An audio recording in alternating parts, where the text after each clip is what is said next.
Hi, this is Joseph from English with Joseph. Today I would like to show you how to read something in a very interesting way, in a way which will hold people's attention. One question which I'm asked a lot is, my reading doesn't sound very good, it doesn't sound very fluent. People sometimes switch off. This is not just related to having English good or bad. This really is about presentation skills and how to present something publicly, or how to read maybe for an exam, for example. There are two things which will make your reading sound much more interesting. The first thing is to imagine what you are reading is like a piece of music. Allow your voice to go up and down. Imagine for a moment that you want to read something about a dog jumping over a wall. If you say, the dog jumped over the wall, of course people very quickly are not going to be very interested. But imagine, if you know anything about music, imagine if you started at a certain tone and then lowered the pitch as you read the sentence. For example, the dog jumped over the wall. The dog jumped over the wall. Now that's a very simple example, but imagine you're reading a news report. Perhaps it would sound something like this. Hello, good evening. My name is Joseph McTaggart. First, the news. 3 people today died in a plane crash.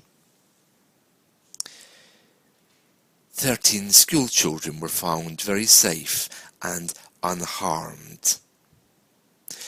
Now you can hear my tone there starts at a certain level and then comes down. Now, if you can imagine something which is a little bit longer. For example, Henry VIII had 6 wives. He beheaded some of them, and some of them survived. Now you can hear there that my voice went up and down. In a long sentence, it starts at a certain point, it goes up a little bit, and then down. Listen again. Henry VIII had 6 wives.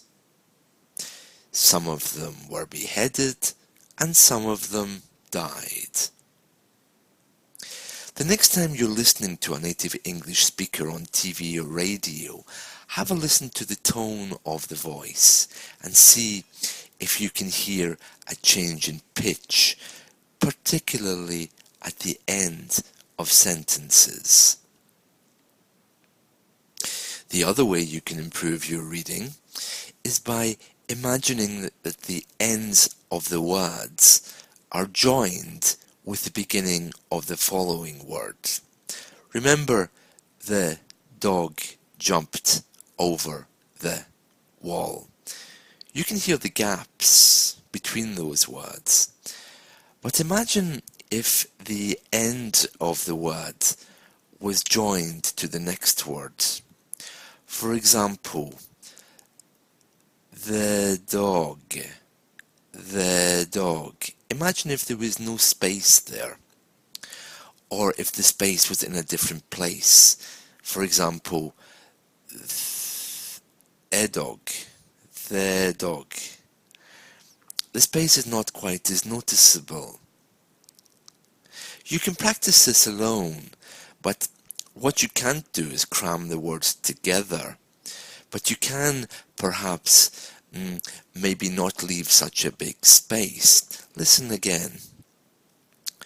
The dog jumped over the wall. Compare that to the dog jumped over the wall. The last part there, The wall. The wall. There was no space. The dog jumped over the wall.